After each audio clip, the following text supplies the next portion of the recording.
Hello friends, welcome to chemical kinetics lecture number 16। तो जितेबाला chemical kinetics introduction मु पढ़ाई मु कही कि केमिकल काइनेटिक्स हमको हेल्प करे रेट ऑफ द रिएक्शन जानिबारे आ mechanism of the reaction predict करिबारे। तो आज आम पढ़ा केमिति केमिकल काइनेटिक्स हमको हेल्प करुच्ची मेकानिज्म ऑफ रिएक्शन जानिबारे। तो रिएक्शन हमर दुईटा टाइप रो थाए। मु आगुरी भी कही गोटे है सिंपल रिएक्शन जोटा कि गोटे सिंगल स्टेप रे हुए आपको आम कौन कहू एलिमेंटारी रिएक्शन भी कहू। आउ गोटे टाइप रो रिएक्शन है कॉम्प्लेक्स रिएक्शन जोटा आमर मल्टी स्टेप रे हुए। गोटे सिंपल रिएक्शन पाई कौन हुए ना जेनेराली मॉलिक्युलरिटी ऑर्डर सहित समान हुए। सपोज तुम्हें गोटे रिएक्शन लिखुच ए दौची तुमको प्रोडक्ट पी। ये केस रे तुमर कौन रेट तुमको experimentally pile K is equal to 1 एटा तुम्हें एक्सपेरिमेंटली पाइल। ये केस रे मॉलिक्युलरिटी कौन गोटे ए ही रिएक्ट करके दौचे प्रोडक्ट तेणु ये केस रे तुमर मॉलिक्युलरिटी आसुची भी 1 बुझिला। सपोज तुमर 2A देला प्रोडक्ट एक्सपेरिमेंटली तुम्हें कौन पाइल K is equal to A to the power 2 molecularity कौन है मॉलिक्युलरिटी भी ए केस रे 2 आसीबो। तुमर गोटे जिनस तुम्हें देख मु बहुत आगुरी भी कही रखी बारंबार बहुत गुड़े वीडियो रे भी कही रखी जदि आमे इक्वेशनटा लिखिचंती सेथिरे रिएक्टेंट रो स्टोकियोमेट्री जहाँ अच्छी जदि रेट एक्सप्रेशन रे आमर पावर सेतिके आसुची ताले रिएक्शनटा आमर सिंपल रिएक्शन जदि न आसुची ताहले रिएक्शनटा आमर कौन हबो ना कॉम्प्लेक्स रिएक्शन हबो बुझिले। आ जेतेबेले कौन हुए ना बेसी नंबर मॉलिक्युलरिटी हमर मैक्सिमम केते हे परिबो आमे जानचंती 3 हे परिबो। किंतु सपोज तुमर गोटे टाइप रो रिएक्शन दिया होची तुमे लिखिबो सपोज 3A प्लस 4B तुमर दउची कोन ना 5C 8C एमती किछि भी दउची। तो एई टाइप रो जेतेबेले रिएक्शन लिखुचे एठी कोन तीनटा मॉलिक्यूल प्लस चारटा मॉलिक्यूल तो एक्सपेक्टेड मॉलिक्युलरिटी कोन 7 जोटा कि पॉसिबल नुहे लेकिन मॉलिक्युलरिटी तुम्हारा मैक्सिमम 3 आसीबो। आ जेते बेले तुम्हें देखिबो सपोज ए रिएक्शन पई हमर रेट अछि के ए टू द पावर स्क्वायर और बी अछि। तो ए केस रे जेते बेले तुम्हें देखुच स्टोकियोमेट्री सहित हमर पावरटा समान नाही ताहले हमर कॉम्प्लेक्स रिएक्शन। आ जेनेराली मॉलिक्युलरिटी 3 ठू अधिक थिबा रिएक्शन माने अधिक तो रही परिबनी किंतु जोटी बहुत गुडे एटम मॉलिक्यूल इन्वॉल्व होइताय सेई टाइप रो रिएक्शन जेनेराली कोन हुए ना हमर कॉम्प्लेक्स रिएक्शन हुए। कॉम्प्लेक्स रिएक्शन पई हमर मॉलिक्युलरिटी डिफाइन हुए। तो कॉम्प्लेक्स रिएक्शन पई हमें रेट लॉ केमती लिखिबा माने मेकानिज्म जानिले ही हमें रेट लॉ लिखि परिबा। तो सेटा हमको जणाए किए ना सेटा हमको जणाए सेटा हमको जणाए केमिकल काइनेटिक्स। आउ गोटे जिनस कही रखुची जिते बेले आम गोटे मल्टी स्टेप की कॉम्प्लेक्स रिएक्शन रेट लिखुचंती हमको एई जिनस गुडा को ध्यान देबा को पड़िबो कि मल्टी स्टेप रिएक्शन किंतु ईच स्टेप एलिमेंटरी स्टेप माने सपोज तुमरो गोटे रिएक्शन दउची A is equal to product तुमरो दउची पी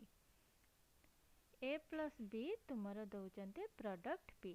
तो ए तुमरो फास्ट देला गोटे जिनस सी आ सी प्लस बी मिसिकी देला तुमरो प्रोडक्ट पी। तो ये रिएक्शन टा जेतेले फुल लिखिबो ताले सी सी कैंसिल हो जिवो ए प्लस बी तुमको कौन देबे ए प्लस बी तुमको मिसिकी देबे प्रोडक्ट पी। तो जानिला एटा किंतु एटा सिना कॉम्प्लेक्स रिएक्शन किंतु तुमे जदि एई रिएक्शन कंसीडर करबो ताले ये गोटे एलिमेंटरी रिएक्शन आपन तुमे रेट इक्वेशन जेमति तुमे एलिमेंटरी रिएक्शन को फॉलो करी के लिख सेमति लिखि परिबो। आ जदि सेकेंड जिंस कंसीडर करूचो सेकेंड स्टेप ये भी इटसेल्फ गोटे एलिमेंटरी रिएक्शन। एई जिनसटा तुमको कॉम्प्लेक्स रिएक्शन पढ़िला बेले मन रखिया पड़िबो। आ रेट डिटरमिनिंग स्टेप कौन हबो जोटा को हमें कहू आरडीएस। रेट डिटरमिनिंग स्टेप कोटा हबो ना स्लोएस्ट स्टेप हबो। सपोज तुम गोटे ट्रेकिंग रे जाइछ गोटे पहाड़ चढ़िबा तो गोटे ग्रुप रे जाइछ तो तुमे जाइकी फेरिबो जेतिकी समय लागिबो सेटा काहा उपरे निर्भर करिवो सबुठु स्पीड चलुथिबा पिला उपरे निर्भर करिवोनी सबुठु स्लो चलुथिबा पिला उपरे निर्भर करिवो। तो स्लोएस्ट स्टेपटा ही गोटे कॉम्प्लेक्स रिएक्शन रो रेट डिटरमिनिंग स्टेप है। आउ गोटे जिनस मन रखिबो जेतेबेले भी गोटे कॉम्प्लेक्स रिएक्शन रो तुमे लिखुछ कोन ना तुम रेट एक्सप्रेशन लिखुच सेतेबेले गोटे जिनस मन रखिबो कि intermediate should not appear in the rate equation. जो रेट इक्वेशन आम लिखु आर इज इक्वाल टू के रिएक्टेंट सपोज आम ये नहीं कौन ए बी नहीं ए आउ बी लिखिपर ये प्रोडक्ट आसीपर पी किंतु जो इंटरमीडिएट फॉर्म होची सेटा इंटरमीडिएट रेट एक्सप्रेशन रे आसीपर नाही।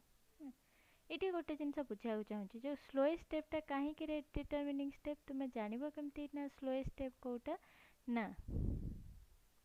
गोटे रिएक्शन जितेबाला करुच तार गोटे ही ट्रांजिशन स्टेट न थाए। कॉम्प्लेक्स रिएक्शन जितेबाला करुच सपोज कॉम्प्लेक्स रिएक्शन रे तीनटा स्टेप अच्छी तो तार एमती तीनटा ट्रांजिशन स्टेट थिबो।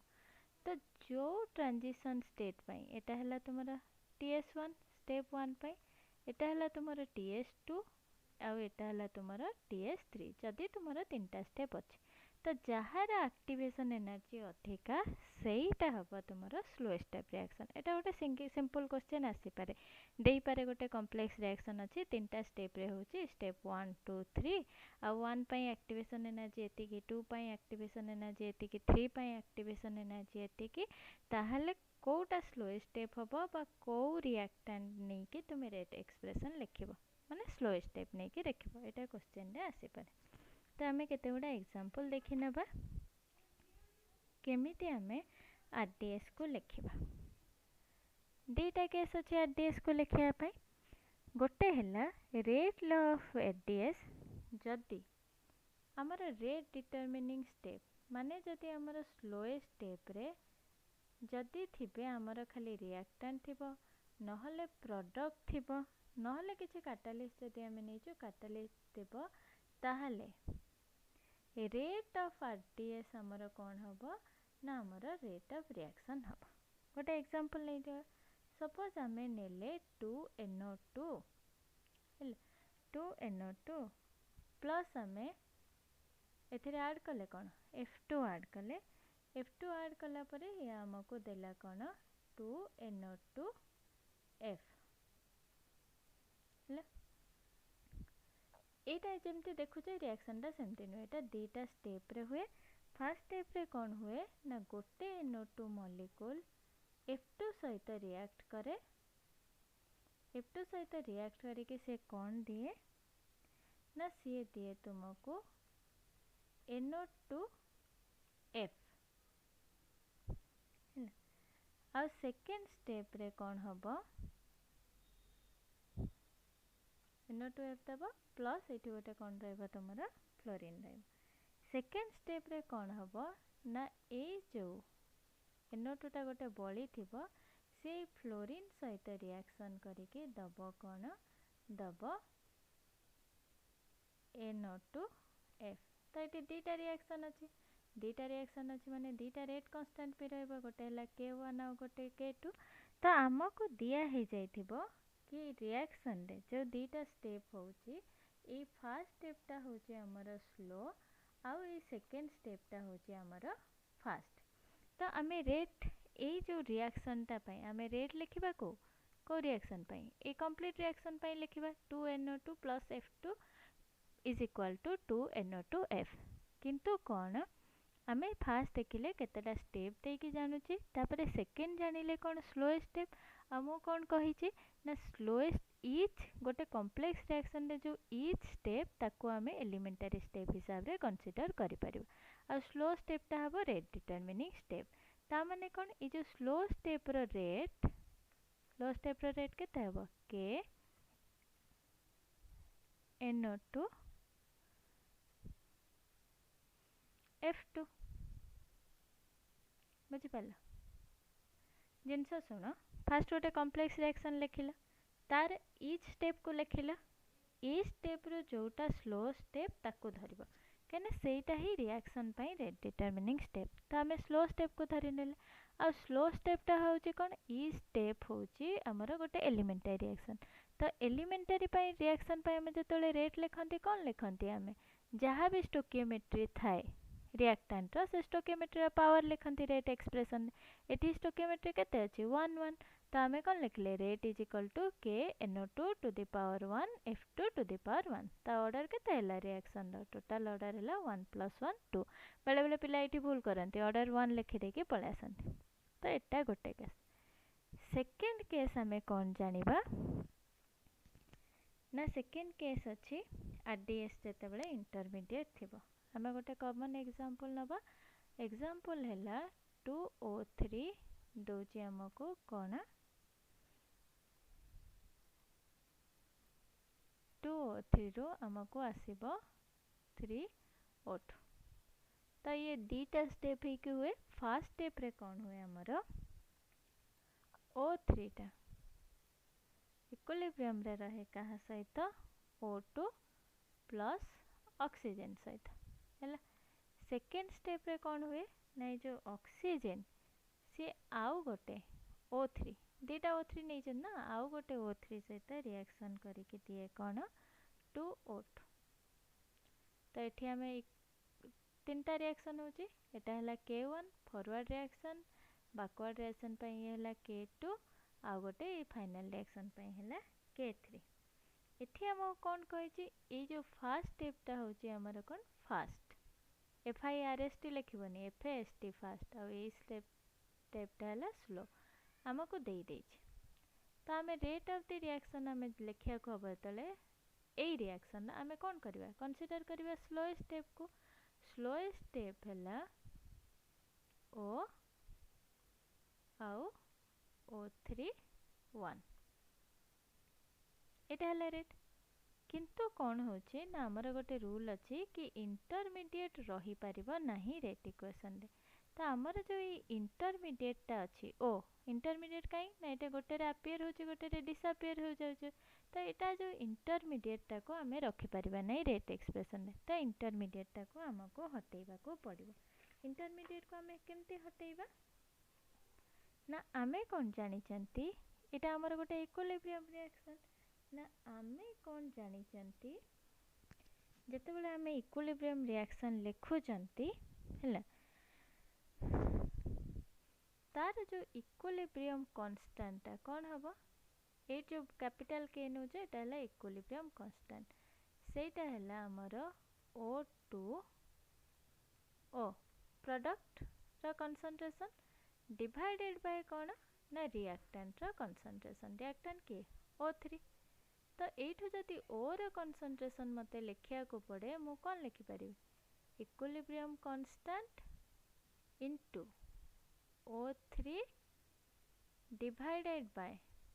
कोन डिवाइडेड बाय आसीबा हमर O2 बुझी पल्ले ना केमिकल इक्विलिब्रियम रे तुमे कोन पढिछ